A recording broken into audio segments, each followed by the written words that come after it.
আপনারা কোরআনের পাখিকে চিনেন? কি নাম বলেন? এত আসতে কেন? আমরা তো জানি উল্লাপাড়ার মানুষ আল্লামা সাঈদীকে বেশি ভালোবাসে, ঠিক কিনা? মানে রাত গভীর হয়ে গেছে, এই কারণে গলার থেকে আওয়াজ বেরোচ্ছে না নাকি? বুঝতে পারছে?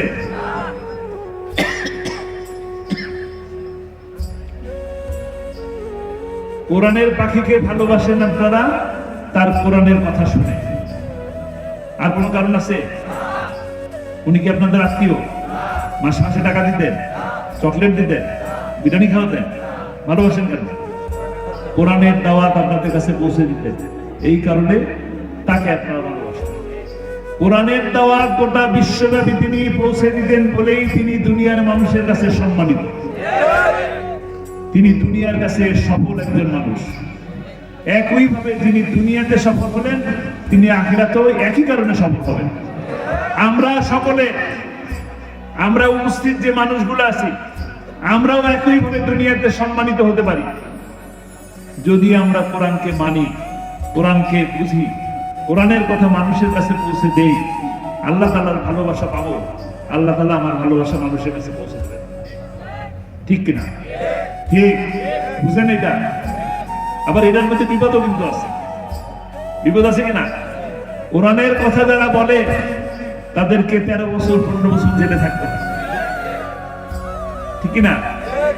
যারা কোরআনের কথা বলে তাদেরকে ফাঁসির রশি গলায় নিতে হয় কিনা? কোরআনের কথা বললে কোনো কথা নাই, বার্তা নাই, জঙ্গি হয়ে যেতে হয়, এটা হয় কিনা? রাজাকার হতে হয়। আল্লামা সাঈদী রাজাকার ছিলেন? ছিলেন না, কিন্তু তাকে রাজাকার বানানো হয়েছে। ৭১-এর স্বাধীনতা যুদ্ধ আমাদের গর্বে, বিজয় আমাদের গর্বে, আমাদের অহংকার। কিন্তু বাংলাদেশের স্বাধীনতা এবং স্বাধীনতার যুদ্ধের ইতিহাসকে আল্লামা সাঈদীর মতন নিরপরাধ মানুষকে এর ভিতরে জড়িয়ে মিথ্যে কথা বলে ইতিহাসকে বিকৃত করা হয়েছে। আমাদের গৌরব উজ্জ্বল বীরত্ব কথা ইতিহাসকে বিকৃত করা হয়েছে।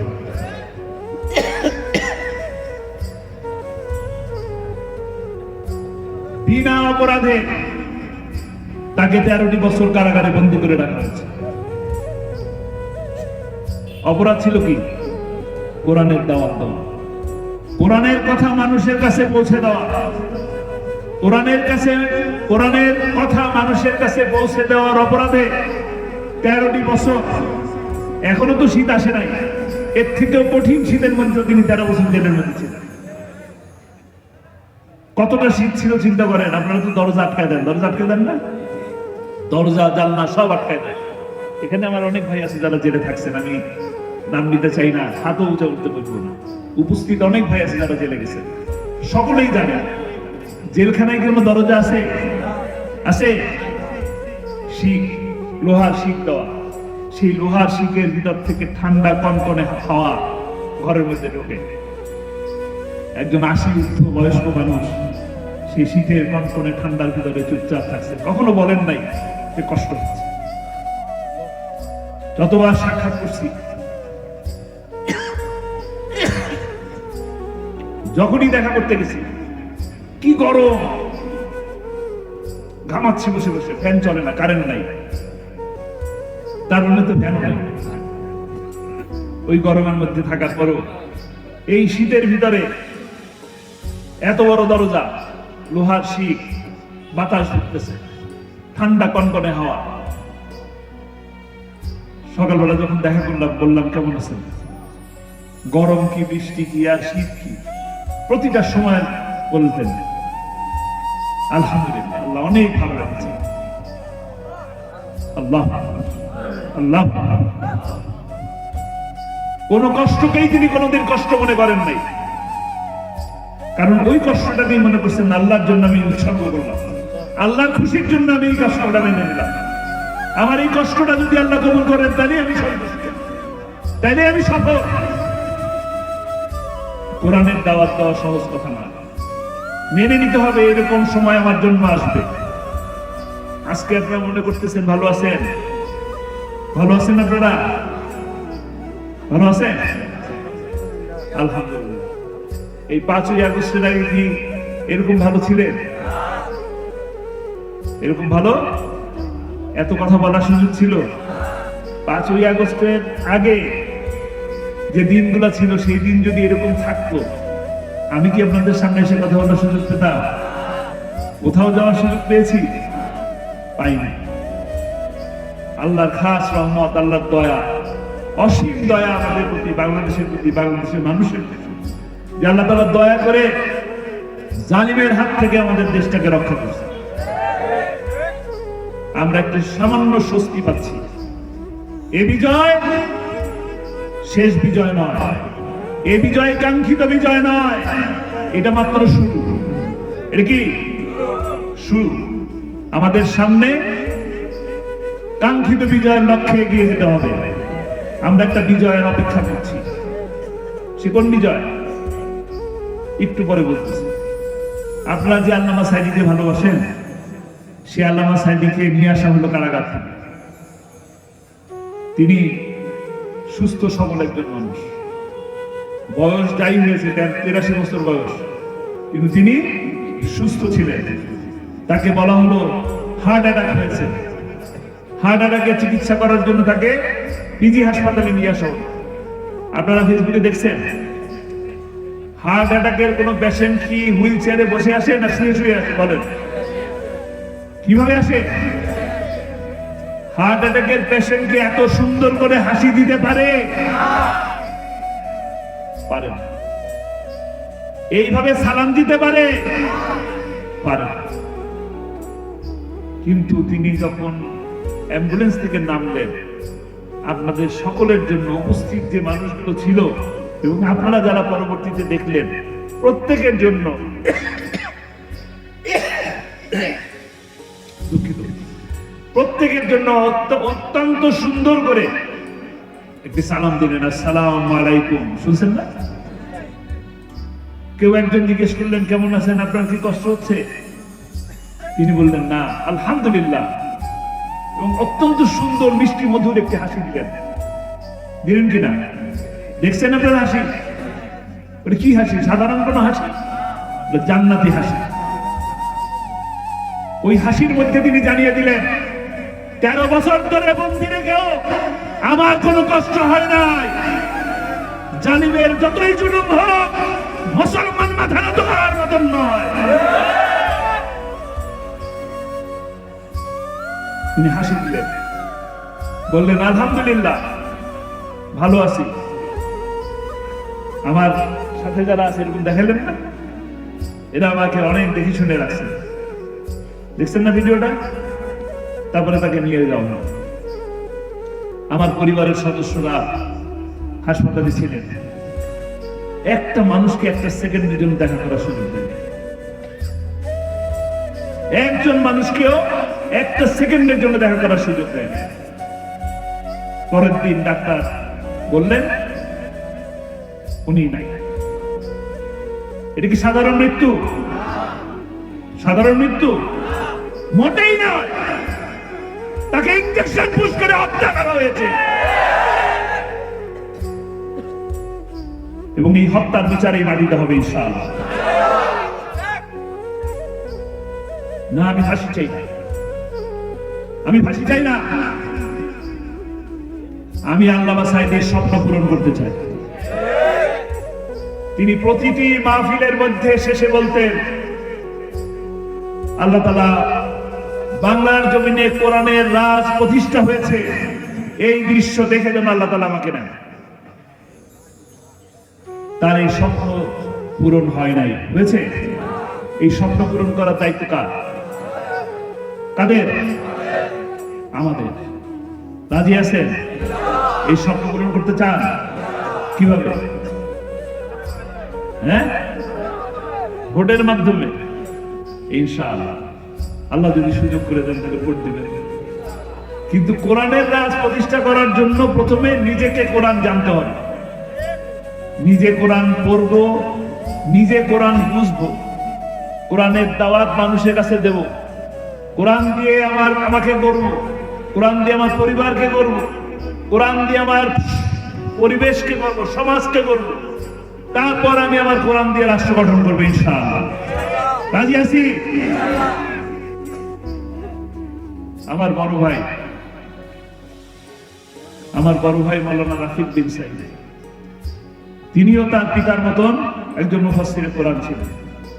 আমার বড় ভাই, তিনি উল্লাপাড়ায় প্রোগ্রাম করছেন নিশ্চয়। উল্লাপাড়ায় আসছেন, বেলকুচি গেছেন, সিরাজগঞ্জের বিভিন্ন জায়গায় গেছেন, পাবনায় এসছেন, টাঙ্গাইলে এসছেন কোরআনের দাওয়াত দিতে।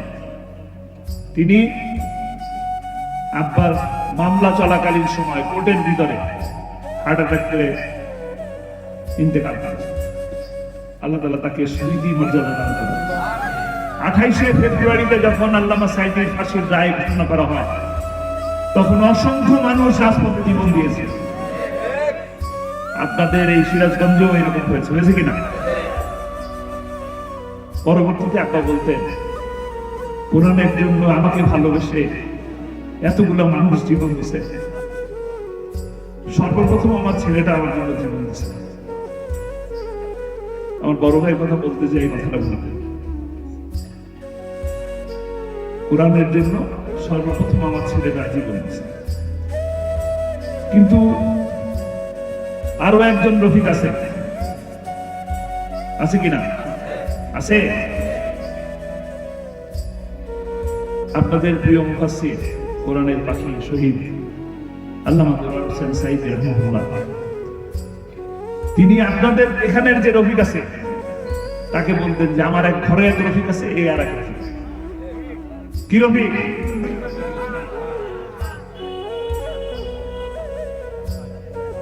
একজন বলতেছেন কেন?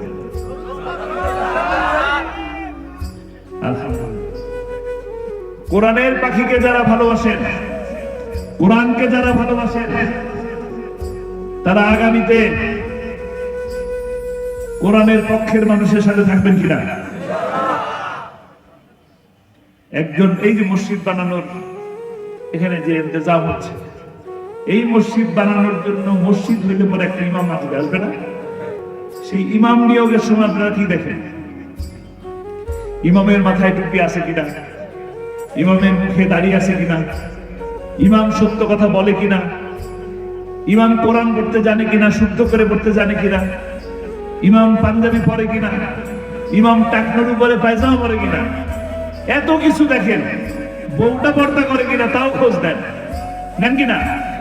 5 বছরের জন্য যে লোকটারে সংসদে বাড়াচ্ছেন, সেই লোকটা মদ খায় কিনা, শেয়ার বাজার লুট করে কিনা, ব্যাংক ডাকাতি করে কিনা, চুরি করে কিনা, অন্যের মেয়েরে ধর্ষণ করে কিনা, ইফটিজিং করে কিনা, এই খোঁজ নেওয়ার দায়িত্ব আপনাদের না? খোঁজ দিবেন না? এটা কাকে ভোট দিবেন? কাকে? কোরআনের পক্ষের মানুষকে ভোট দিবেন। যারাই কোরআনের পক্ষে থাকবে তাদের সাথে থাকবেন। কারণ এই বাংলাদেশ রবীন্দ্রনাথের বাংলা নয়, এটা শাহ মখদুমের বাংলাদেশ, এটা কোরআনের বাংলাদেশ, এটা শাহজালালের বাংলাদেশ, নাস্তিকদের কোন স্থান না। কোন নাস্তিকের স্থান বাংলাদেশে হবে না। কোরআনের বিপক্ষে যারা যায় তাদের কি হয় দেখবেন, ছোট্ট করে দেখাই দেবেন। আল্লামা সাঈদীকে যারা কোরআনের বিপক্ষে থেকে আল্লামা সাঈদীকে যে ফাঁসির রায় দিয়েছে, তাকে কোথায় পাওয়া গেছে? কলাপাতা। কিভাবে পাওয়া গেছে? ছাগলের যে দড়ি দিয়ে বাঁধে, কি ছাগল গরু যে দড়ি দিয়ে বাঁধে, সেই দড়ি দিয়ে বেঁধে তারপরে টেনে নিয়ে গেছে। আমি নাম নিতে আমার লজ্জা লাগে, ঘৃণা লাগে, আমি নিলাম না। ঠিক বলছি? 28শে ফেব্রুয়ারিতে 2013 সালে ফাঁসির রায় দেওয়ার পরে চুয়াডাঙ্গার এমপি আনার, তিনি মিষ্টি বিলাইছেন।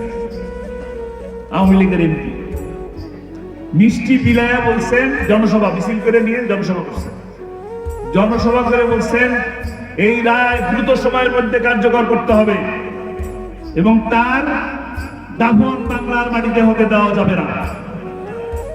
তার দাফন হয়েছে? ভালো মতন হয়েছে? আমার এখন কোথায় হয়েছে? কোথায়? কোরআনের বিপক্ষে যারা যায় তাদের পরিণতি এটাই হয়। আমরা কোরআনের পক্ষে আছি, কোরআনের পক্ষে থাকবো ইনশাআল্লাহ। রাত অনেক হয়ে গেছে, আপনাদের আমি আর কষ্ট দেব না। আমার মা বোনরা আসছেন অনেক দূর থেকে। আল্লাহ তাআলা আমার মা বোনদেরকে ভালো রাখুন, সুস্থ রাখুন।